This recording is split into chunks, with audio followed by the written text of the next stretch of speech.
Welcome to inspired PSC 2024 August 16-ന് ISRO വിക്ഷേപിച്ച earth observation satellite 08-നെ പറ്റിയുള്ളൊരു വീഡിയോ ആണ് ഇന്നത്തേത്. വീഡിയോ ഇഷ്ടപ്പെട്ടാൽ സബ്സ്ക്രൈബ് ചെയ്യാനും ഷെയർ ചെയ്യാനും മറക്കരുത്. ISROയുടെ ഏറ്റവും പുതിയ ഭൗമ നിരീക്ഷണ ഉപഗ്രഹമായ EOS 08 ഭ്രമണപഥത്തിലെത്തി. 2024 ഓഗസ്റ്റ് 16 രാവിലെ 9:17-നാണ് സതീഷ് ധവാൻ സ്പേസ് സെന്റർ, അതായത് ശ്രീഹരിക്കോട്ടയിലെ സതീഷ് ധവാൻ സ്പേസ് സെന്ററിൽ നിന്നും വിക്ഷേപിച്ചത്. ISROയുടെ സ്മോൾ സാറ്റലൈറ്റ് ലോഞ്ച് വെഹിക്കിളായ SSLV D3 എന്ന വിക്ഷേപണ വാഹനത്തിലാണ് വിജയകരമായി വിക്ഷേപിച്ചത്. വിക്ഷേപണത്തിന്റെ 17-ാം മിനിറ്റിൽ ഭൂമിയിൽ നിന്നും 475 കിലോമീറ്റർ ഉയരത്തിലുള്ള ഭ്രമണപഥത്തിലാണ് ഉപഗ്രഹത്തെ വിജയകരമായി എത്തിച്ചത്. ദുരന്ത മേഖലകളുടെ നിരീക്ഷണം, പാരിസ്ഥിതിക നിരീക്ഷണം എന്നിവ ലക്ഷ്യമിട്ടിട്ടുള്ള EOS 08 ഉപഗ്രഹത്തിന് 3 നിരീക്ഷണ ഉപകരണങ്ങളുണ്ട്. നമുക്ക് സാറ്റലൈറ്റ് സ്പെസിഫിക്കേഷൻ നോക്കാം. ടൈപ്പ്: ഇത് റിമോട്ട് സെൻസിങ് മൈക്രോ സാറ്റലൈറ്റ് ആണ്. 175.5 കിലോഗ്രാം ആണ് ഇതിൻ്റെ മാസ്.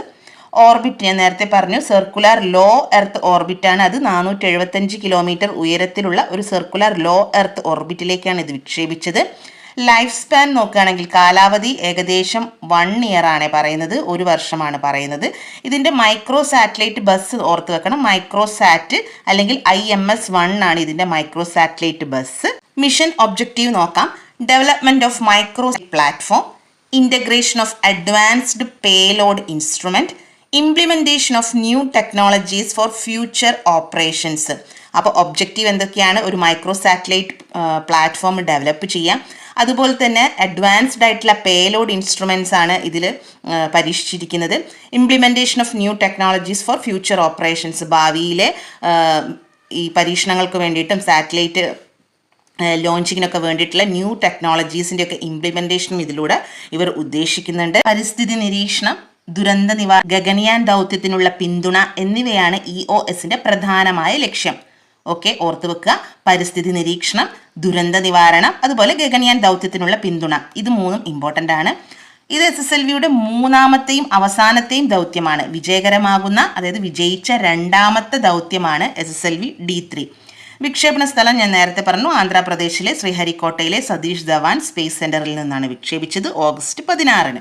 ഇനി EOS 08-ന്റെ കൂടെ തന്നെ വിക്ഷേപിച്ച സ്പേസ് കിഡ്സ് ഇന്ത്യ ചെന്നൈയിലെ അവരുടെ ഒരു ഉപഗ്രഹമുണ്ട്, SR0 ഡെമോസാറ്റ്. എന്താണ് SR0 ഡെമോസാറ്റ് എന്ന് പറയുന്നത്? EOS 08-ന്റെ കൂടെ തന്നെ വിക്ഷേപിച്ചൊരു ഉപഗ്രഹമാണ്. ആരാണത് വികസിപ്പിച്ചത്? സ്പേസ് കിഡ്സ് ഇന്ത്യ ചെന്നൈയുടെ ഉപഗ്രഹമാണെന്നും കൂടെ ഓർത്ത് വെക്കുക. SR0 ഡെമോസാറ്റ്. ബംഗളൂരുവിലെ URO സാറ്റലൈറ്റ് സെന്ററിൽ നിന്നുമാണ് EOS 0 ഏൽപ്പിച്ചിരിക്കുന്നത്. ഓർത്ത് വെക്കുക, URO ഉപഗ്രഹ കേന്ദ്രത്തിൽ നിന്നുമാണ് EOS 8 വികസിപ്പിച്ചിരിക്കുന്നത്.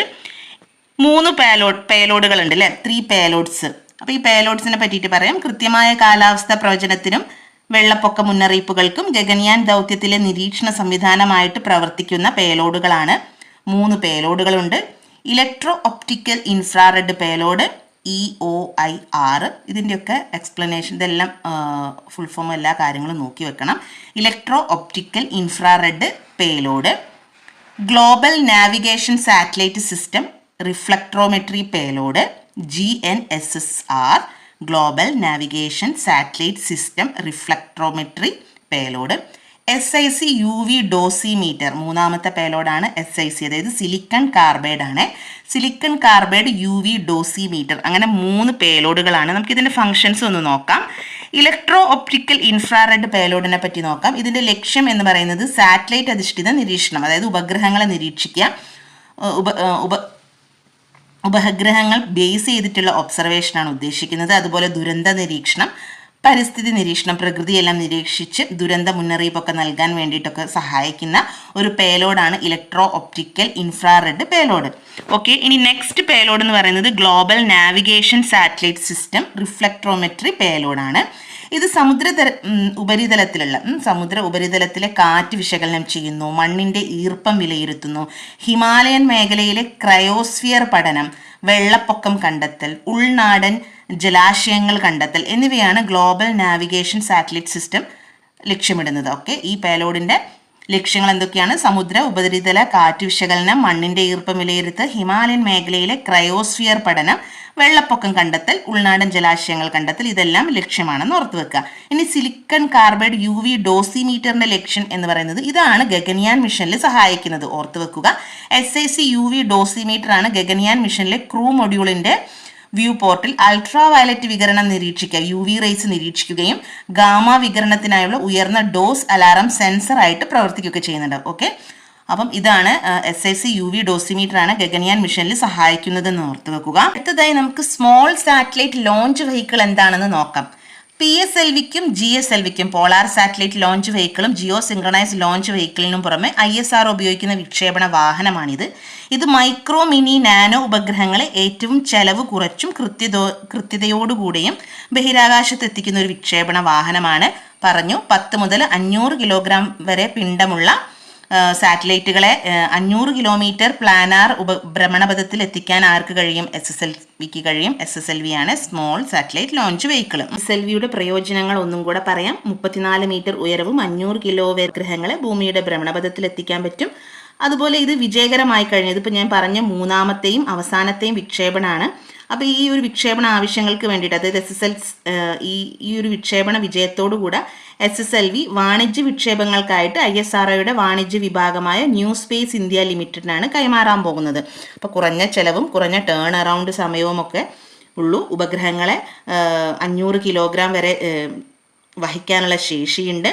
ഇത് മൂന്നാമത്തെയും അവസാനത്തെയും വിക്ഷേപണമാണ്. അപ്പോൾ വിജയത്തോടു കൂടെ ആർക്ക് കൈമാറും? ന്യൂ സ്പേസ് ഇന്ത്യ ലിമിറ്റഡിനാണ് SSLV കൈമാറുന്നത്.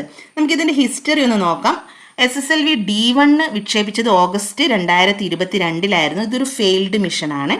D2 ഫെബ്രുവരി 10, 2023 വിക്ഷേപിച്ചു. നമുക്ക് ഓർമ്മയുണ്ട്. EOS 07, ജാനസ് 1, ആസാദി സാറ്റ് 2, 750ഓളം വിദ്യാർത്ഥികൾ നിർമ്മിച്ച സാറ്റലൈറ്റ് ആയിരുന്നു ആസാദി സാറ്റ് 2. അപ്പോൾ SSLV D2 എന്ന് പറയുന്നത് ഒരു വിജയകരമായി വിക്ഷേപിച്ച പരീക്ഷണമായിരുന്നു. ഫെബ്രുവരി 10 ഇത് വിക്ഷേപിച്ചത്. നെക്സ്റ്റ് SSLV D3 EOS 08 ആണ്. അതിൻ്റെ കൂടെ തന്നെ SR0 ഡെമോസാറ്റ്, സ്പേസ് കിഡ്സ് ഇന്ത്യയുടെ SR0 ഡെമോസാറ്റ് നമ്മൾ വിക്ഷേപിച്ചു. നമുക്ക് മിഷൻ ഡയറക്ടറെയും അതുപോലെ സാറ്റലൈറ്റ് ഡയറക്ടറെയും നോക്കാം. ഈ ദൗത്യത്തിൻ്റെ മിഷൻ ഡയറക്ടറാണ് SS വിനോദ്. അതുപോലെ സാറ്റലൈറ്റ് ഡയറക്ടറാണ് M അവിനാഷ്. നമുക്കറിയാവുന്നതാണ് ISRO ചെയർമാൻ S സോമനാഥ്. അപ്പോൾ ഓർത്ത് വെക്കുക, mission director SS Vinod, satellite director M Avinash, ISRO chairman S Somanath. ഇതുവരെ വിക്ഷേപിച്ച EOS മിഷൻ ഒന്ന് നോക്കാം. EOS 01 ഇതിൻ്റെ മറ്റൊരു പേരായിരുന്നു റിസാറ്റ് 2BR2. വിക്ഷേപണ വാഹനമായിരുന്നു PSLV C49. ഇത് വിക്ഷേപിച്ചത് നവംബർ 7, 2020 EOS 01 വിക്ഷേപിച്ചത് 2020 അന്ന് 9 വിദേശ ഉപഗ്രഹങ്ങൾ ഉൾപ്പെടെ 10 സാറ്റലൈറ്റ് ആണ് വിക്ഷേപിച്ചത്. സതീഷ് ധവാൻ സ്പേസ് സെന്ററിൽ നിന്ന് തന്നെയായിരുന്നു വിക്ഷേപിച്ചത്. PSLVയുടെ 51ാമത്തെ ദൗത്യമായിരുന്നു EOS 01. ഇനി 02 നോക്കാം. ഇത് 2022 ഓഗസ്റ്റ് 7 വിക്ഷേപിച്ചത്. വാഹനം SSLV D1 ആയിരുന്നു. ഞാൻ പറഞ്ഞു ഇതൊരു ഫെയിൽഡ് മിഷനാണ് അല്ലേ. ഉപഗ്രഹങ്ങളെ നിശ്ചിത ഭ്രമണപഥത്തിൽ എത്തിക്കാൻ കഴിഞ്ഞില്ല. EOS 02 രാജ്യത്തെ 75 സ്കൂളുകളിലെ വിദ്യാർത്ഥിനികളിൽ നിർമ്മിച്ച ആസാദി സാറ്റ് 1 ഇതിൻ്റെ കൂടെ വിക്ഷേപിച്ചിട്ടുണ്ടായിരുന്നു. EOS 02 ഒരു ഫെയിൽഡ് മിഷനായിരുന്നു. ഇനി EOS 03 നോക്കാം. ഇതൊരു ഫെയിൽഡ് മിഷൻ തന്നെയാണ്. GSLV F10 GSAT 1 ഇത് വിക്ഷേപിച്ചത്. 2021 ഓഗസ്റ്റ് 12 വിക്ഷേപിച്ചത്. വിക്ഷേപണ വാഹനം GSLV F10 ശ്രീഹരിക്കോട്ടയിൽ നിന്ന് തന്നെയാണ് വിക്ഷേപിച്ചത്. ഇനി EOS 04 റിസാറ്റ് 1A ഇത് ഇമ്പോർട്ടൻ്റ് ആണ്. ഒരുപാട് തവണ എക്സാമുകളിൽ ചോദിച്ച ചോദ്യമാണ് EOS 04 പറ്റിയിട്ട്. PSLV C52 ആയിരുന്നു വിക്ഷേപണ വാഹനം. 2022 ഫെബ്രുവരി 14 ഇത് വിക്ഷേപിച്ചത്. ഇതിൻ്റെ കൂടെ ഇൻസ്പയർ സാറ്റും INS 2TDയും വിക്ഷേപിച്ചിട്ടുണ്ടായിരുന്നു. 10 വർഷമായിരുന്നു കാലാവധി. 1710 kg ആയിരുന്നു ഇതിൻ്റെ ഭാരം. ശ്രീഹരിക്കോട്ടയിലെ സതീഷ് ധവാൻ സ്പേസ് സെന്ററിൽ നിന്ന് തന്നെയാണ് വിക്ഷേപിച്ചത്. ഇൻസ്പയർ സാറ്റും INS 2TDയും EOS 04 കൂടെ വിക്ഷേപിച്ചതാണെന്ന് ഓർത്ത് വെക്കുക.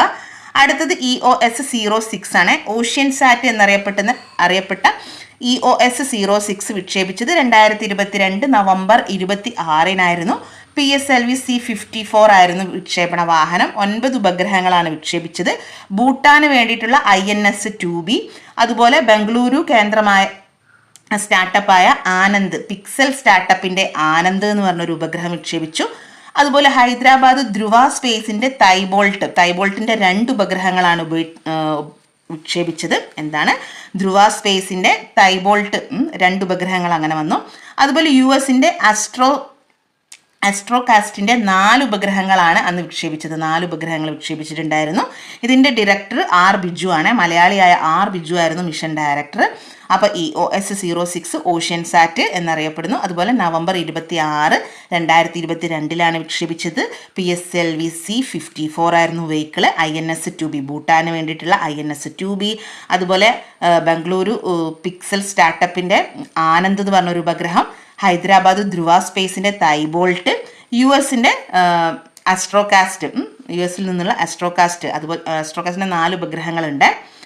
R ബിജു ആണ് ഡയറക്ടർ. ഇനി EOS-07 മൈക്രോസാറ്റ് 2B എന്നറിയപ്പെടുന്ന EOS-07 2023 ഫെബ്രുവരി 10 വിക്ഷേപിച്ചത്.